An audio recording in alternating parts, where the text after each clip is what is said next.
Assalamualaikum warahmatullahi wabarakatuh. Anak-anakku semua, gimana kabarnya? Mudah-mudahan semua kita selalu diberi kesehatan setiap harinya oleh Allah Subhanahu wa Ta'ala. Amin.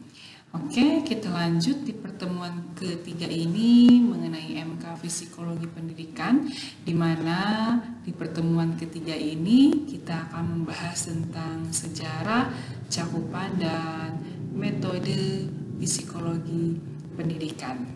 Baik, nanti silahkan kalian simak materi ini. Mudah-mudahan materi yang Ibu sampaikan di pertemuan ketiga ini dapat memberikan ilmu untuk kalian semua dan juga semua diberi pemahaman yang baik. Amin.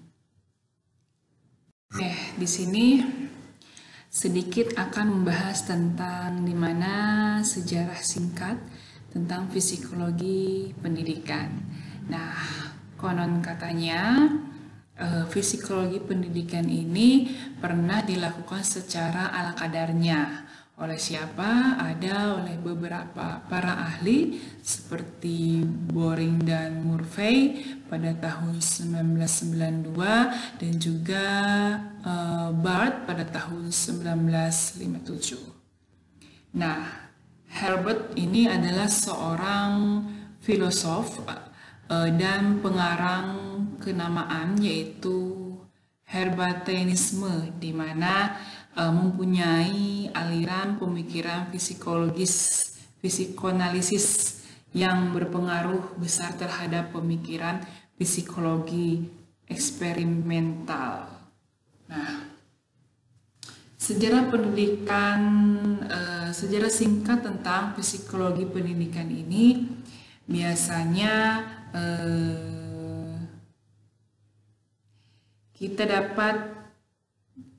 tidak dapat dimungkiri bahwa penggunaan psikologi dalam dunia pendidikan ini sudah berlangsung sejak zaman dahulu. Meskipun istilah psikologi pendidikan itu sendiri pada masa awal pemanfaatannya belum dikenal oleh banyak orang. Nah, namun seiring dengan perkembangannya sains dan teknologi, akhirnya berkembanglah atau lahirlah secara resmi entah tahun berapa itu ya, sebuah cabang khusus psikologi yang disebut dengan psikologi pendidikan itu sendiri. Nah, itulah sejarah singkat tentang psikologi pendidikan. Nah, sekarang semakin dewasa atau semakin lama usia psikologi pendidikan, semakin banyak pakar psikologi dan pendidikan yang berminat mengembangkan ilmu psikologi. Bahkan sekarang sampai sudah ada fakultas-fakultas atau perkuliahan atau kampus yang menyediakan jurusan psikologi pendidikan. Nah, selain itu ada juga para ahli yang menyatakan bahwa psikologi pendidikan itu sangat berkembang dengan pesat.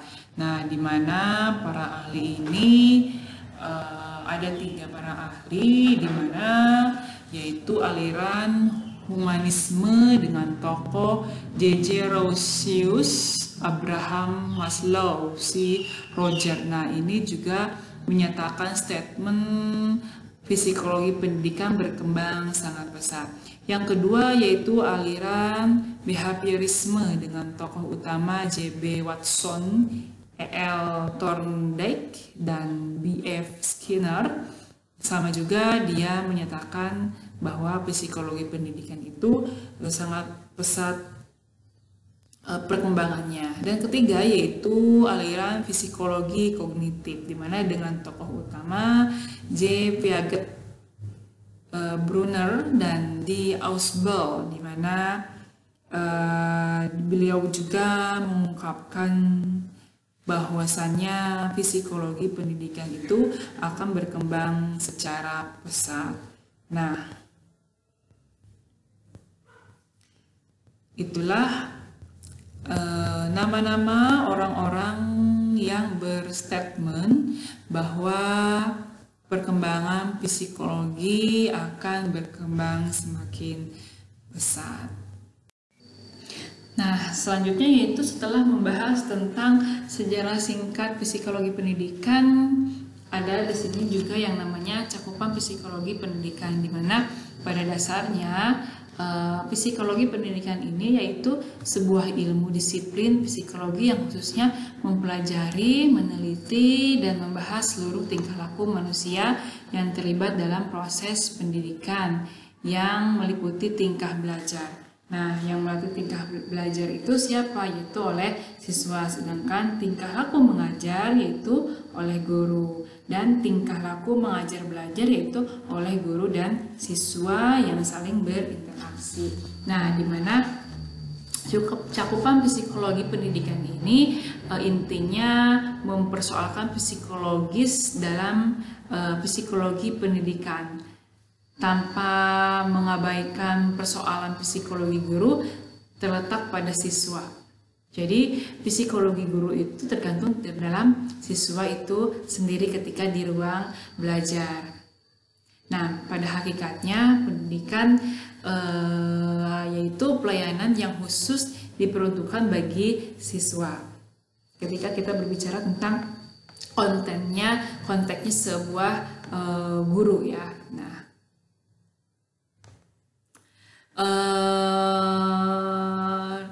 oleh karena itu, ruang lingkup pokok bahasa psikologi pendidikan selain teori-teori psikologi pendidikan sebagai ilmu, juga berbagai aspek psikologis para siswa, khususnya ketika mereka terlibat dalam proses belajar dan proses mengajar belajar. Nah, nanti ada secara garis besar para ahli membahas tentang pokok pembahasan psikologi pendidikan, yaitu terbagi menjadi ke dalam 3 macam. Nah, ketiga pokok pembahasan psikologi ini di mana yang pertama membahas tentang mengenai belajar. Nah, di mana mengenai pembahasan belajar ini yang meliputi teori-teori dan juga prinsip-prinsip serta ciri-ciri khas perilaku belajar siswa dan sebagainya. Jadi kita sebagai seorang guru maupun calon guru nanti ketika kita menghadapi siswa akan yang namanya membahas tentang mengenai belajar, di mana proses belajar ini di mana belajar ini mengenai teori-teori, prinsip-prinsip tentang ciri khas perilaku belajar siswa di kelas. Yang kedua yaitu tentang pokok bahasa mengenai proses belajar, di mana proses belajar ini tahapan perbuatan dan peristiwa yang terjadi dalam kegiatan belajar siswa. Nah, jadi proses belajar itu yaitu tentang di mana inti di pertengahan atau kegiatan proses belajar itu disebut dengan kegiatan belajar. Nah, disebut dengan proses belajar atau juga disebut dengan tahapan pembuatan dan peristiwa yang terjadi dalam kegiatan belajar siswa ketika di kelas, itu disebut dengan proses belajar. Sedangkan pokok bahasan yang ketiga yaitu tentang mengenai situasi belajar, di mana situasi belajar ini yaitu suasana dan keadaan lingkungan baik bersifat fisik maupun non-fisik yang berhubungan dengan kegiatan belajar siswa. Jadi ketiga pokok pembahasan psikologi ini sangat berkaitan antara belajar, proses belajar, dan situasi belajar. Jadi ketiga ini tidak dapat dipisahkan ketika kita melihat tentang pembahasan psikologi anak di kelas. Nah, Kalau yang pertama, menurut para ahli psikologi pendidikan yang dibahas hanya ada 3. Sedangkan menurut Samuel Smith pada tahun 1984, psikologi pendidikan itu terdapat 16 poin, di mana yang pertama yaitu tentang pengetahuan tentang psikologi pendidikan atau yang disebut dengan The Science of Educational Psychology. Yang kedua yaitu hereditas atau karakteristik, di mana tentang pembawaan hereditas dan karakter sejak lahir. Yang ketiga yaitu tentang lingkungan yang bersifat fisik atau yang disebut dengan physical structure. Yang keempat tentang perkembangan siswa atau disebut dengan growth. Yang kelima yaitu proses tingkah laku atau disebut dengan behavior process. Yang keenam yaitu tentang hakikat dan ruang lingkup belajar atau yang disebut dengan nature on scope of learning. Sedangkan yang ketujuh yaitu tentang faktor-faktor yang mempengaruhi belajar atau yang disebut dengan factors that condition learning. Yang kedelapan yaitu hukum dan teori belajar yang disebut dengan laws and theories of learning. Yang kesembilan yaitu tentang pengukuran, di mana pengukuran ini yang berprinsip tentang prinsip dasar atau batasan pengukuran evaluasi atau juga yang disebut dengan measurement, tentang basic principles and definitions. Sedangkan menurut Samuel Smith, poin yang ke-10 yaitu tentang psikologi pendidikan, di mana tentang membahas transfer belajar. Transfer belajar ini meliputi mata pelajaran atau yang disebut dengan transfer of learning subject matters. Yang ke-11 tentang sudut pandang praktis mengenai pengukuran, disebut dengan vertical aspect of measurement. Yang ke-12 ilmu statistik dasar yang disebut dengan element of statistik. Ke-13 kesehatan rohani tentang mental hygiene. Yang ke-4 tentang pendidikan membentuk watak karakter education. Yang ke-15 pengetahuan psikologi tentang mata pelajaran sekolah menengah atau disebut dengan psychology of secondary school subjects. Yang terakhir yaitu tentang pengetahuan psikologi tentang mata pelajaran sekolah dasar atau yang disebut dengan Psychology of Elementary School Subjects. Nah, ke-16 pokok bahasa ini konon katanya telah dikupas oleh hampir semua ahli yang telah diselidiki oleh Smith dalam yang diberikan dalam pengupasan tersebut, yaitu tidak sama. Jadi dari beberapa para ahli, Smith itu mengumpulkan 16 poin tentang pembelajaran psikologi pendidikan pada waktu itu. Nah, selanjutnya ada statement menurut Barlow pada tahun 1985 dan Brophy pada tahun 1990 tentang psikologi pendidikan ini, di mana ada 7 poin, yaitu yang pertama tentang manajemen ruang kelas yang sekurang-kurangnya meliputi pengendalian kelas dan penciptaan iklim kelas. Jadi maksudnya iklim ini suasana kelas. Yang kedua yaitu tentang metodologi kelas atau metode pengajaran, seperti apa di kelas metodologi pengajarannya. Yang ketiga yaitu motivasi siswa peserta kelas. Yang keempat, penanganan siswa yang berkemampuan luar biasa. Kelima, penanganan siswa berperilaku menyimpang. Yang keenam, pengukuran kinerja akademik siswa. Yang terakhir, pendayagunaan umpan balik dan penindaklanjutan. Nah, dalam hal ini penanganan manajemen itu atau proses penggunaan sumber daya untuk mencapai tujuan, yakni manajemen ruang kelas atau ruang belajar, tugas utama yaitu guru adalah melakukan kontrol terhadap seluruh keadaan dan aktivitas kelas. Nah, yang kedua yaitu menciptakan suasana ruang belajar. Seperti apa? Harus sedemikian rupa agar proses mengajar belajar itu dapat berjalan wajar dan lancar. Nah, pengontrolan yang dilakukan oleh guru menurut tinjauan psikologi pendidikan harus senantiasa diorientasikan pada tercapainya kedisiplinan. Kedisiplinan dalam seperti apa? Kedisiplinan dalam hal berarti segala sikap, penampilan, dan perbuatan siswa yang wajar dalam mengikuti proses mengajar belajar.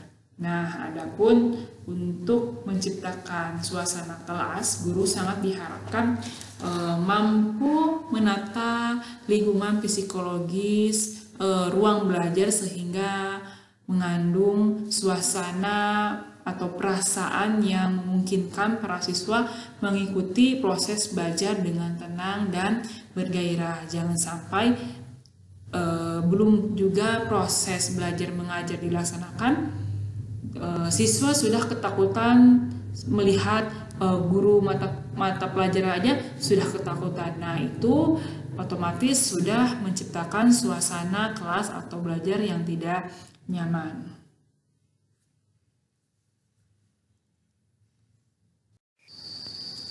Selanjutnya yaitu tentang metode psikologi pendidikan, di mana metode itu cara ya. Nah, sebelum mengetahui metode atau cara psikologi pendidikan seperti apa, biasanya kebanyakan psikologi menganggap kegiatan mengajar belajar manusia adalah topik paling penting dalam studi psikologi. Nah, dengan pentingnya arti belajar sehingga tak satupun aspek kehidupan manusia yang terlepas dari belajar. Nah, pada perbedaan generasi psikologi sering pula membawa perbedaan persepsi terhadap belajar, di mana akhir-akhir ini persepsi tersebut sudah banyak berubah seiring dengan perubahan pandangan para ahli psikologi pendidikan terhadap keabsahan atau kevalidan dan juga kecermatan. Nah, temuan riset yang menggunakan hewan-hewan menggunakan objeknya hewan, yaitu para peneliti pada bidang psikologi, khususnya psikologi pendidikan. Nah, semakin sadar bahwa rumitnya proses berpikir siswa ketika ia belajar, sehingga gejala perilaku hewan sebagai uji coba tak layak lagi digunakan sebagai bahan kiasan atau sebagai analogi. Nah, ada di sini metode psikologi pendidikan yang digunakan, yaitu ada 5, yaitu yang pertama metode eksperimen, di mana metode eksperimen ini merupakan serangkaian percobaan yang dilakukan secara bereksperimen, secara uji coba di dalam sebuah laboratorium atau juga di ruang tertentu. Nah, contohnya apabila sebuah simpulan yang ditarik dari sebuah penelitian dengan metode observasi, misalnya menimbulkan keraguan atau masalah baru, maka dilakukanlah percobaan atau eksperimen. Yang kedua yaitu tentang metode kuesioner. Metode kuesioner ini dimana sangat lazim disebut juga dengan metode surat menyurat. Nah, metode ini dilaksanakannya atau secara penyebaran dan pengembalian kiriman ke dalam dari responden melalui jasa pos, atau juga bisa orang tersebut langsung datang ke tempat tersebut.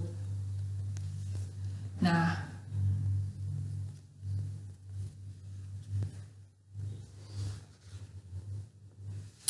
penggunaan metode kuesioner ini biasanya di dalam riset-riset sosial termasuk bidang psikologi pendidikan yang relatif lebih menonjol dibandingkan dengan penggunaan metode-metode lainnya. Sedangkan yang ketiga yang disebut dengan metode studi kasus, yaitu sebuah metode penelitian yang digunakan untuk memperoleh gambaran yang rinci mengenai aspek-aspek psikologi seseorang siswa atau kelompok siswa itu sendiri. Sedangkan yang keempat yang disebut dengan metode penyelidikan klinis, yaitu sebuah metode hanya digunakan untuk para psikologi klinis atau psikiater, di mana metode ini terdapat prosedur diagnosis dan pengolahan penyakit kelainan jiwa serta cara memberi perilaku pemulihan untuk psikologi treatment ya, kalau ini kejiwaan, masalah kejiwaan. Yang terakhir yaitu tentang metode observasi naturalistik. Seperti apa? Yaitu sejenis observasi yang dilakukan secara alamiah. Nah, dalam hal ini penelitian berada di luar objek yang diteliti atau tidak menampakkan diri sebagai orang yang sedang melakukan peneliti. Jadi tidak ketahuan orang tersebut ketika mau meneliti seperti orang yang biasa saja. Nah, ini penggunaannya bagi kepentingan penelitian psikolog pendidikan.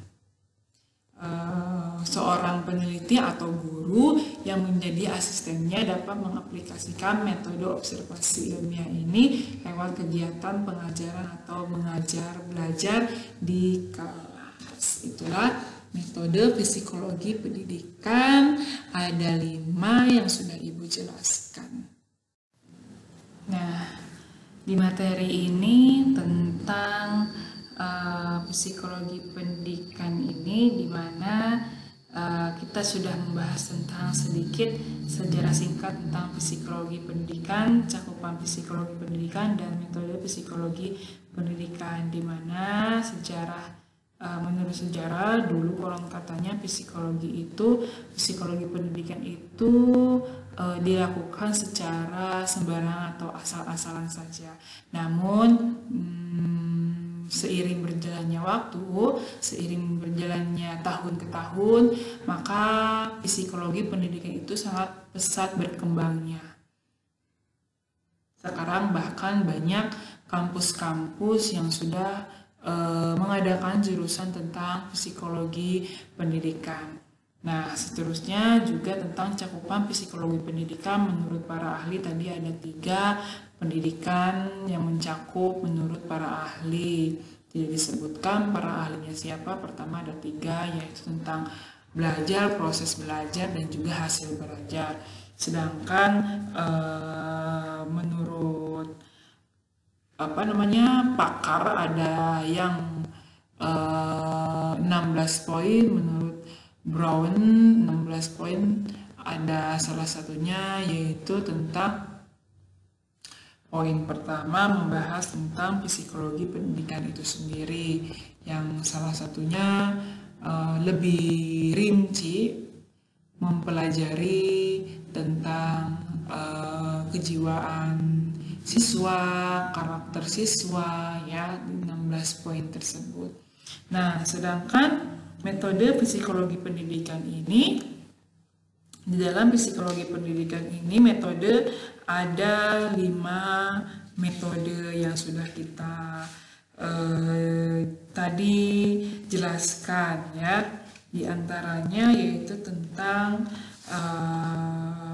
metode eksperimen dan juga metode kuesioner dan sebagainya. Nah, mudah-mudahan di materi pertemuan ketiga ini kalian dapat menerima dengan baik. Ibu cukupkan, kurang lebihnya mohon maaf. Assalamualaikum warahmatullahi wabarakatuh.